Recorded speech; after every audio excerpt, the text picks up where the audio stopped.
It's Sunday, so let's have a look at what's been written in some of the press. First of all, I'm going to read you just the first page, because it's all you need, of Rosie Duffield's resignation letter to Keir Starmer. This is a belter. Normally they're filled with remorse and it's with great regret. Not Rosie Duffield, who also happens to know what a woman is. This is just the first page. Please forgive me because it's very small print. Dear Sir Keir, usually letters like this begin with "it's with a heavy heart." Mine has been increasingly heavy and conflicted and has longed for a degree of relief. I can no longer stay a Labour MP under your management of the party, and this letter is my notice that I shall resign the Labour whip with immediate effect. Although many last straws have led to this decision, my reason for leaving now is the programme of policies you seem determined to stick to, however unpopular they are with the electorate and your own MPs. You repeated often that you will make the tough decisions and that the country is all in this together, but those decisions do not directly affect any one of us in Parliament. They are cruel and unnecessary and affect hundreds of thousands of our poorest, most vulnerable constituents. This is not what I was elected to do. It is not even wise politics, and it certainly is not the politics of service. I did not vote for you to lead our party for reasons I won't describe in this letter here, but as someone elevated immediately to shadow cabinet positions without following the usual path of honing your political skills on the backbenches, you had very little previous political footprint. It was therefore unclear what your political passions, drive or direction might be as the leader of the Labour Party. A large movement of people united by the desire for social justice and support for those most in need. You also made this choice not to speak up once about the Labour Party's problem with anti-Semitism during your time as the shadow cabinet, leaving that to the backbenchers, including MPs such as me. Since you took office as leader of the opposition, you have used various heavy-handed management tactics, but have never shown what most experienced backbenchers would recognise as true or inspiring leadership. You have never regularly engaged with your own backbenchers, many of whom have been in Parliament far longer than you, and some of whom have served in previous Labour governments. You have chosen neither to seek our individual political opinions nor learn about our constituency experiences, nor our specific or collective areas of political knowledge. This is just a section from the second page. In particular, your recent treatment of Diane Abbott, so she covers that. As Prime Minister, your managerial and technocratic approach and lack of basic politics and political instincts have come crashing down on all of us as a party, after we worked so hard, promised so much, and waited a long 14 years to be mandated by the British public to return to power. Since the change of government in July, the revelations of hypocrisy have been staggering and increasingly outrageous. I cannot put into words how angry I am. My colleagues are at your total lack of understanding about how you have made us all appear. How dare you take our longed for victory, the electorate's sacred and precious trust, and throw it back in their individual faces and the faces of dedicated and hard-working Labour MPs? ? The sleaze, nepotism and apparent avarice are off the scale. I am so ashamed of what you and your inner circle have done to tarnish and humiliate our once proud party.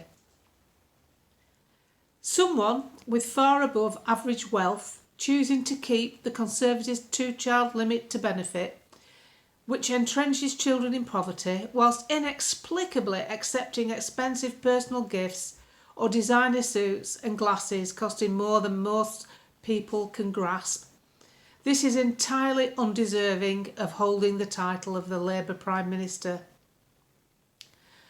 Forcing a vote to make many older people iller, colder, while you and your favourite colleagues enjoy free family trips and events that most people have to save hard for. Why are you not showing even the slightest bit of embarrassment or remorse? I now have no confidence in your commitment to deliver the so-called change you promised during the election campaign and the changes we have been striving for as a political party for over a decade.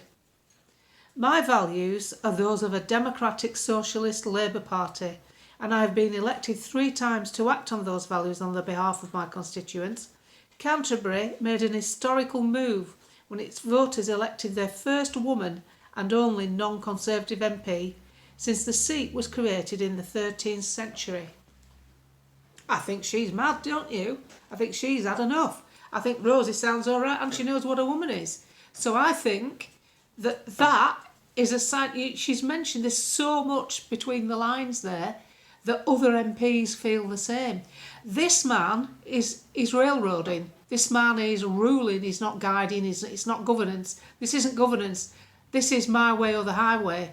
This is an unpopular man with a soulless approach to politics and a completely lack of empathy for British people and their needs. He's in designer clothes given to him free. He's using multi-million-pound apartments to stay in to get some quiet time while either his marriage struggles or his kids struggles with an exam.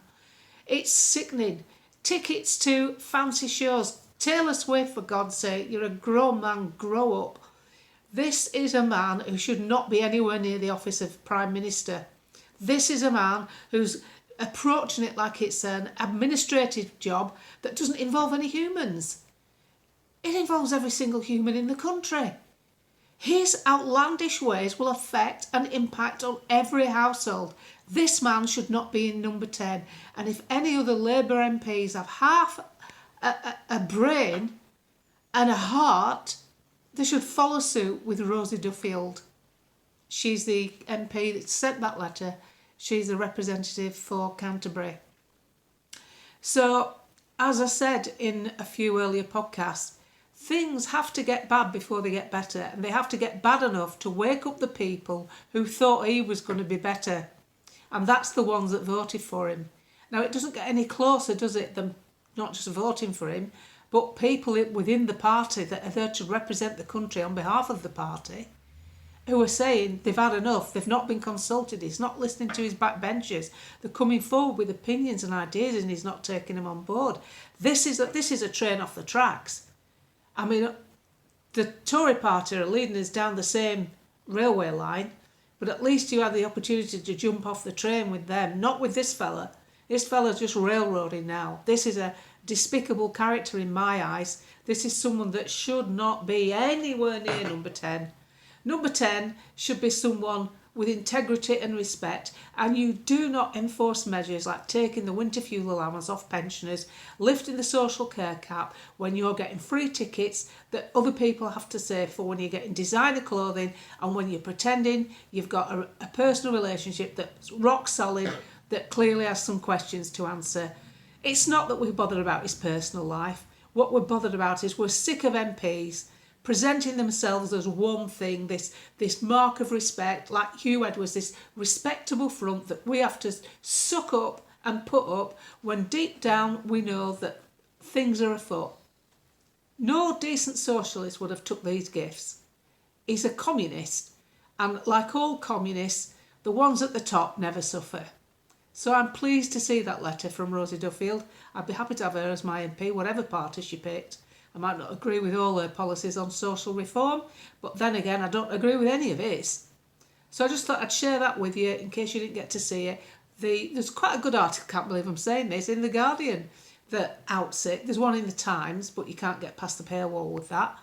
And my next video will be telling you about Isabel Oakeshott's amazing article in The Telegraph, which unleashes yet more intrigue and infighting from Matt Hancock and the medical team that inflicted lockdown on us.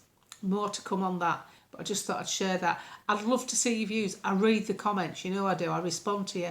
I want to see what you think after knowing how this Labour MP, normally it's a mealy mouth, you know, it's with a heavy heart or it's with much regret. No, it's not with regret. She wanted out. She wanted out of there. Long live Rosie Duffield.